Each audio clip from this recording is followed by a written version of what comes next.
What's up everyone, Darcblade here with a quick information video regarding this week's limited bounties, event quests and miscellaneous news for Monster Hunter Wilds. This is for the week starting the 19th of November 2025, so let's jump straight into this.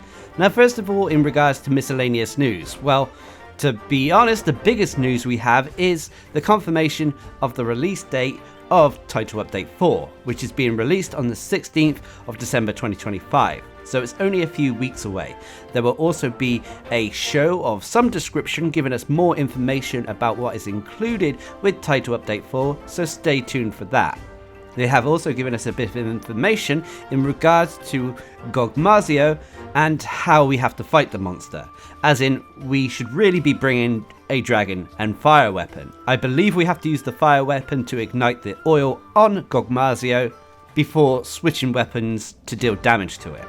I don't know if this hunt is going to be as structured as the Omega Planetes as well as Behemoth hunts in the past, as this is not a collaboration event with an MMO, but I do know Capcom wanted to utilize the change in weapon mechanics with these set piece hunts. But finally, in miscellaneous news, well, it's kind of personal news in all honesty. I am still trying to bring out the build videos for Monster Hunter Wilds, covering each of the different roles for the Omega Planetes hunt, but they can be applied to other hunts as well. So I hope these videos are still helpful, and check them out if you haven't already done so.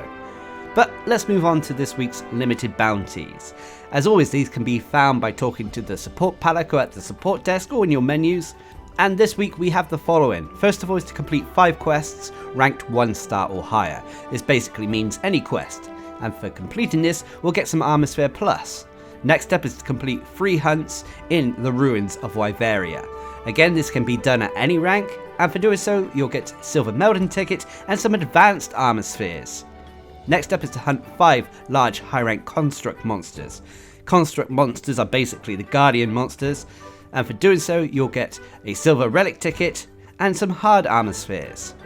Next up is to hunt 3 high rank Arcvelds, and for doing so you'll get some Orichalcite, heavy armor sphere and pick a mill voucher.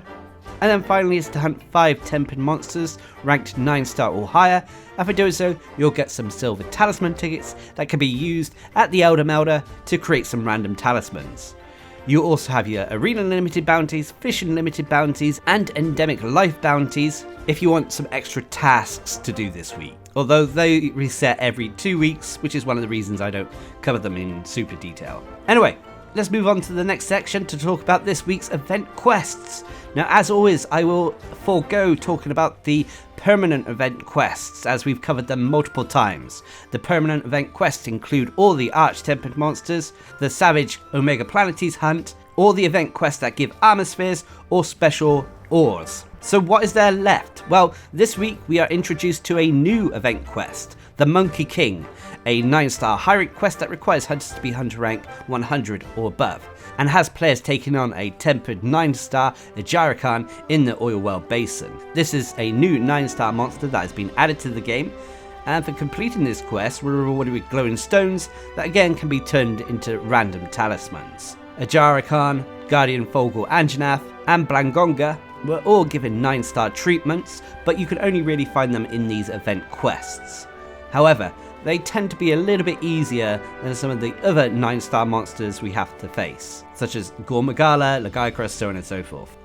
Anyway, next up, and what was introduced last week, is Kongalala Courting Carols, a 5-star high rank quest that requires hunters to be hunter rank 21 or above, and has players taking on 3 Kongalalas, one of them being a tempered, in the Scarlet Forest. And for completing this quest, you're rewarded with songbird sketches that can be taken to the blacksmith to craft the Himstygian feline armor set for your palico.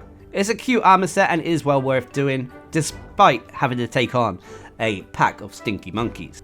Anyway, next up is Shining Blades against the Dull Wasteland, a 6-star high rank quest that requires hunters to be hunter rank 31 or above, and has players taking on a Seregios in the Windward Plains.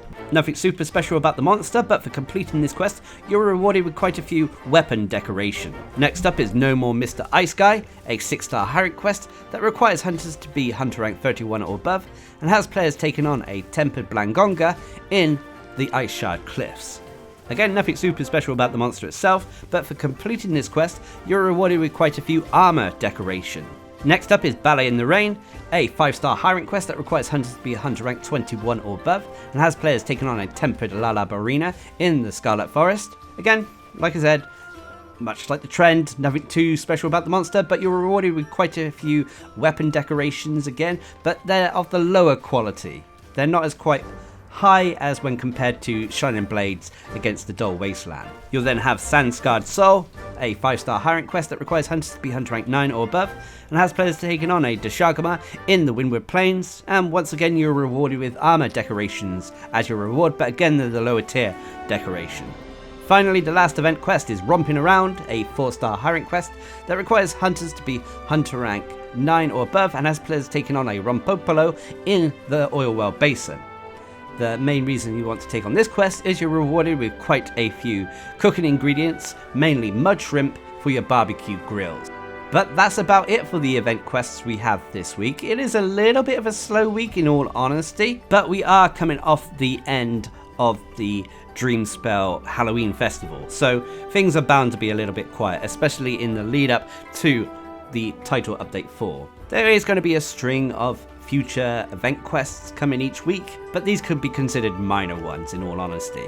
Nonetheless, they are worth doing, and the rewards you get from doing the weeklies is definitely worth it in the long run, so I hope this video has been helpful. But what are your thoughts? Leave a comment down below, and until next time, I've been Darcblade, bringing you a quick information video regarding this week's limited bounties, event quests, and miscellaneous news in Monster Hunter Wilds. Hope you enjoyed the video, thanks for watching, subscribe and like for more.